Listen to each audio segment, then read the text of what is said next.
지금도 집을 사라 그래요?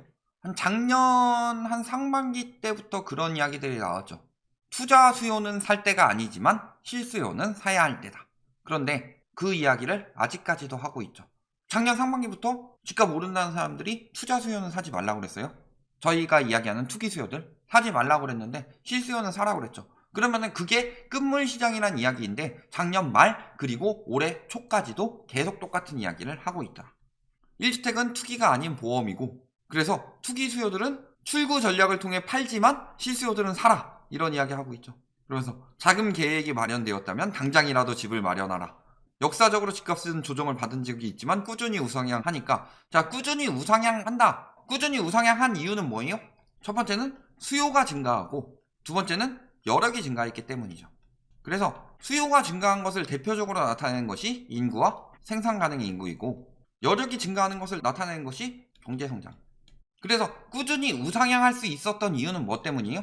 집을 필요로 하는 사람들은 계속 늘어나고 수요 공급의 논리에 따라서 수요가 계속 증가하니까. 그런데 인구가 감소하고 있죠. 생산 가능 인구도 역시 감소하고 있죠. 생산 가능 인구는 감소한 지 한참 됐고, 인구는 20년 11월부터 감소하고 있죠. 그 다음에 경제성장은 지금 막 성장하고 있느냐? 경제성장률 높게 나와요. 지금 그거는 기저효과일 뿐이고, 그 경제성장이 엄밀하게 말하면 어디로 돌아가야 된다? 가계가 성장하고 있느냐? 가계 소득이 증가하고 있느냐? 그래서 가계 소득 증가가 뒷받침이 돼야지 장기적 우상향이 가능한 거고, 이게 지금까지는 아직 증가하고 있지만 가계 소득 증가 역시도 이렇게 꺾여가고 있다가 지금 조금 늘어나는 것처럼 보이는데, 이 늘어나는 것 중에 대부분은 뭐예요? 보면은 근로소득, 그 다음에 사업소득, 재산소득, 요 부분에 대해서는 상승률이 예전 같지 않다. 근데 최근에 그럼에도 불구하고 소득이 증가한 이유, 가장 큰 영향을 미친 것은 공적, 사적, 이전 소득이 소득 상승률을 이끌었다고 보시면 돼요.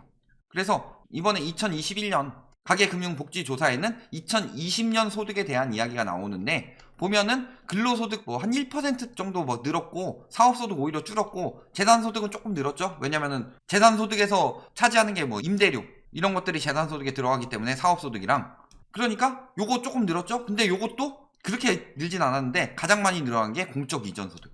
공적 이전 소득이 뭐예요? 연금이나 지원금 같은 거. 그러니까 경제가 안 좋아서 지원금을 풀어서 소득이 늘어난 거지, 실질적인 소득은 거의 증가하지 않았다. 거기다가 소득보다 더 중요한 게 뭐다?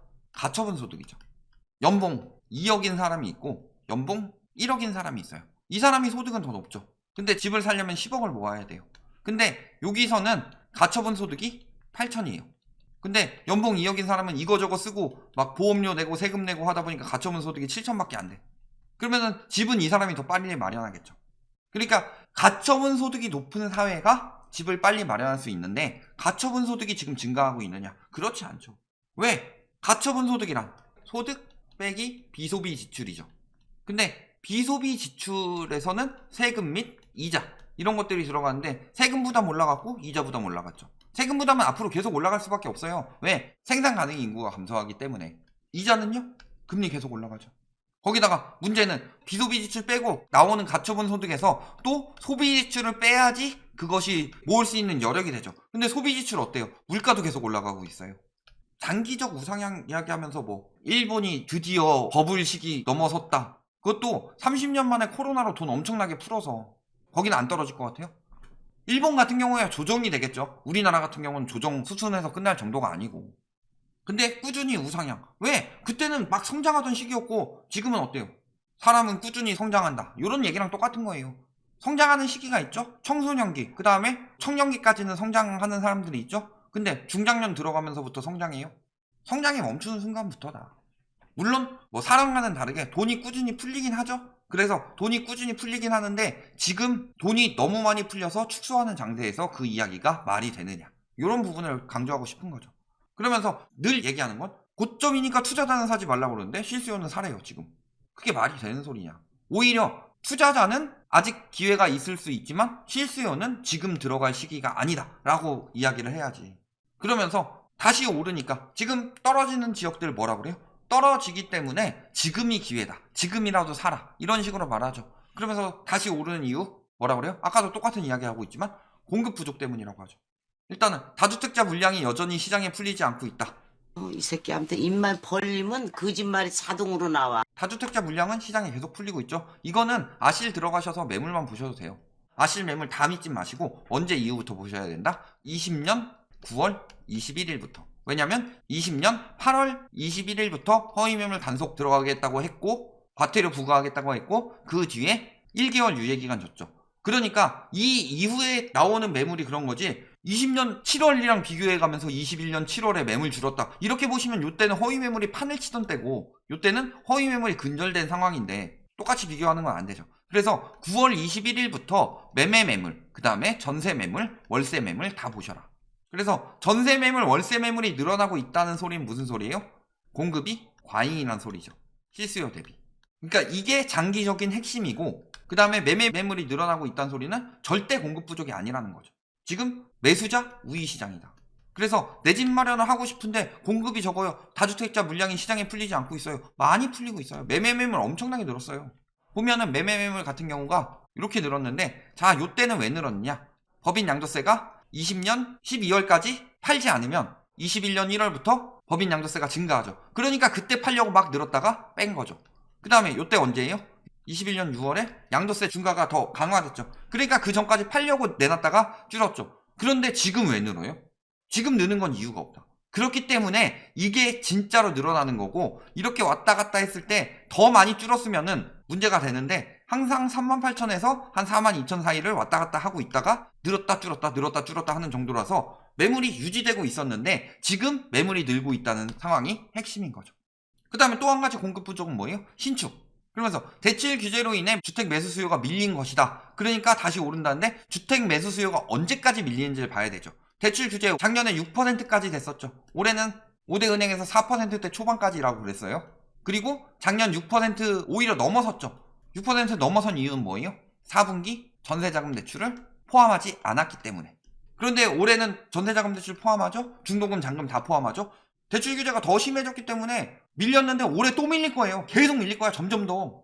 올해 들어가서 대출을 더 받을 수 있는 상황이 아니니까. 왜 1월 냈을 때 5대 은행에서 대출이 몇천억 단위가 줄었느냐. 그리고 수요에 비해 주택 공급이 턱없이 부족하다고 그랬는데 매매 매물 늘고 전세 매물 늘고 월세 매물 느는데 왜 턱없이 부족하냐. 그러니까 다 추측성으로 이야기하고 뭐 하나 보여주는 거 없죠. 그러면서 어딜 사야 된다? 수요가 밀집된데 재건축 재개발 가격이 빠지기 어려우니까 정비사업으로 입지가 좋아질 지역들을 사라. 재건축 재개발 같은 정비사업 활성화가 더해져 호조가 있는 데를 사라. 그런데 맨날 공급 부족이고 그렇기 때문에 재개발 재건축을 추진해라.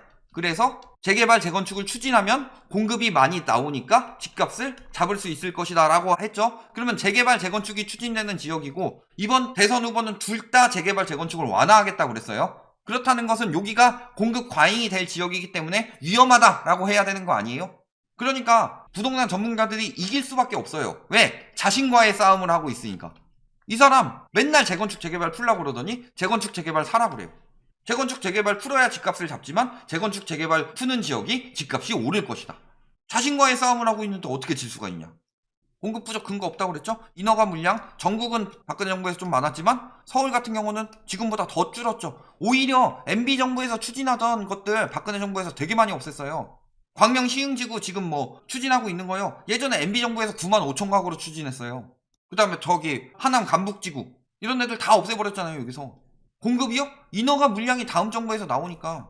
규제 정책이요? 공급 규제 정책은 항상 다음 정부의 영향을 받는다. 왜냐면 규제 정책도 자리 잡는 데 시간이 걸리고 다음 대선까지 기다리겠다 이런 마음이 생기는 거고 공급 같은 경우는 진짜 물리적으로 시간이 다음 정부까지 가니까. 이번 정부 초창기부터 추진했으면 공급이 충분해서 잡혔다고요? 말도 안 되는 개소리. 이번 정부 초창기부터 추진해서 재건축이 8.5년이 걸리는데 평균 조합 설립 이후에.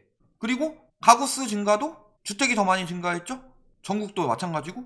그런데 분명히 이번 분석하는 데 보면은 2017년에는 공급 과잉으로 나왔어요. 건설 마피아 쪽에서 분석한 걸 보면. 근데 2021년 되니까 공급 부족이 돼요. 역대급 공급이 들어왔음에도 불구하고. 그러니까 다 구라예요. 다 구라. 그러면은 가구수 증가보다 주택수 증가가 훨씬 더 많은데 왜 늘었느냐? 가구수 증가보다 수요가 더 많이 늘었기 때문이죠. 수요가 더 많이 늘어난 이유는 뭐예요? 투기 수요와 공포 수요가 들어왔기 때문이다. 언제부터 2030이 집을 샀어요? 원래 2030이 집 사는 나이가 아니죠. 그런데 2030이 이번 정부 들어서 굉장히 주택수가 많이 늘었죠. 그 이유는 뭐예요? 대부분은 규제 강화로 인한 증여성 거래를 통해 받은 것도 있지만 일부는 공포수요 자극해서 무리하게 빚내서 사게 만든 거다. 그리고 지금도 마찬가지고. 왜냐면 투기 수요가 다 빠지진 못했으니까. 그럼에도 뭐라 그래요? 서울에는 인프라 및 수요가 집중돼서 절대 떨어지지 않는다. 계속 오른다. 그래서 또 다른 실명.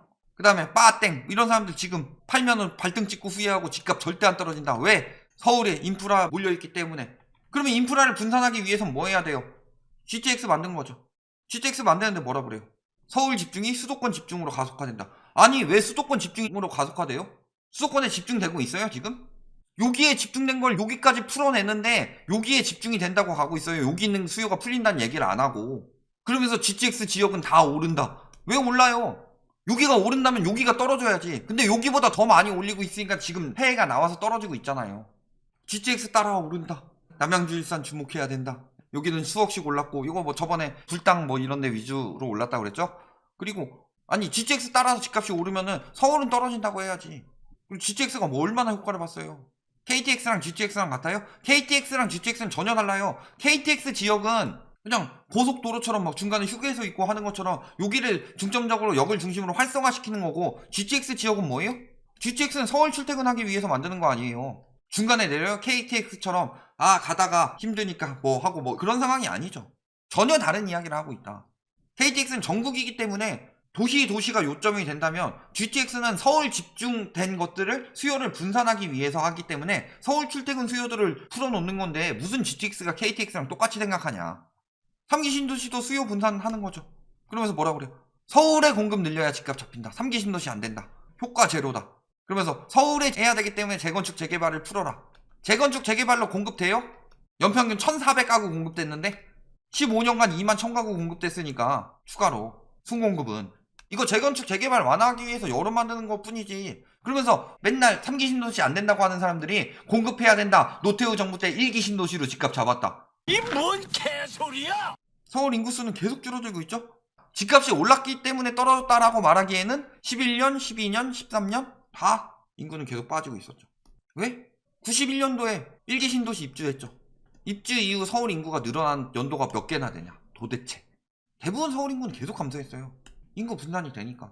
수요 분산이 돼요? 그렇기 때문에 1기 신도시도 2기 신도시도 영향을 줬기 때문에 3기 신도시도 영향을 준다는 거죠. 2기 신도시의 가장 큰 문제는 교통이 불편했기 때문인데, 그리고 1기 신도시처럼 한 번에 확 들어오지 않았기 때문인데, 그러니까 1기 신도시처럼 이번에 한 번에 확 들어오게 만들고 오히려 1기 신도시 입주 때보다 더 좋은 교통을 만들어주려고 하고 있는 거다. 그러면서 이제는 유동성 이야기하죠. 유동성. 토지보상금 이야기를 하지 않나. 그러면서 부동산 시장에 준비된 유동성, 그 다음에 뭐 토지보상금, 집값 뇌관, 그 다음에 또 뭐라 그래요?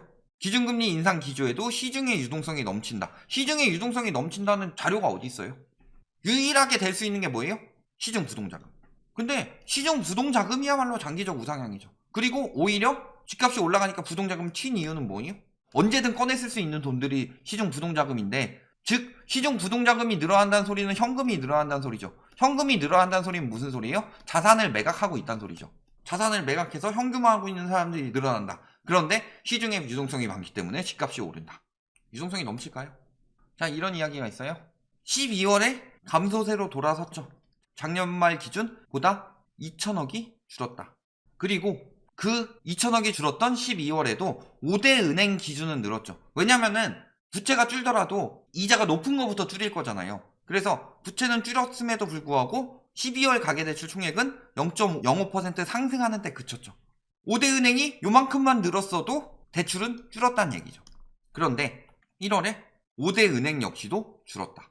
4천억. 근데 여기 얼마나 늘었어요? 4천억 정도 늘었죠. 4천억 늘었을 때 전체 가계대출은 2천억 감소했죠. 그런데 5대 은행에서 4천억 줄었다는 것은 전체는 어떻게 했어요? 그 이상 줄어들 가능성이 높다는 거죠. 지금 유동성이 빠지고 있다. 결론, 공급 부족은 굴하다. 지금은 수요 부족이다. 공급 부족 같은 소리 하지 마라 라고 늘 이야기했죠. 그 다음에 GTX, 3기 신도시 이거 다 서울 수요 분산하죠. 못한다는 얘기 다 굴하죠. 그 다음에 세 번째, 유동성 감소 중이다. 지금 집 안 사면 평생 못 사는 게 아니고요. 지금 집 무리하게 사면은 나중에 그 집 날려먹고 그 이후 영영 집을 못 사게 되는 상황이 온다. 그런데 누군가의 수익을 올려주기 위해서 지금 내가 잔뜩 빚을 지고 금융노예로 살아갈 필요가 있는 시기냐, 이 부분을 잘 판단해 보시고 잘 생각하시기 바랍니다.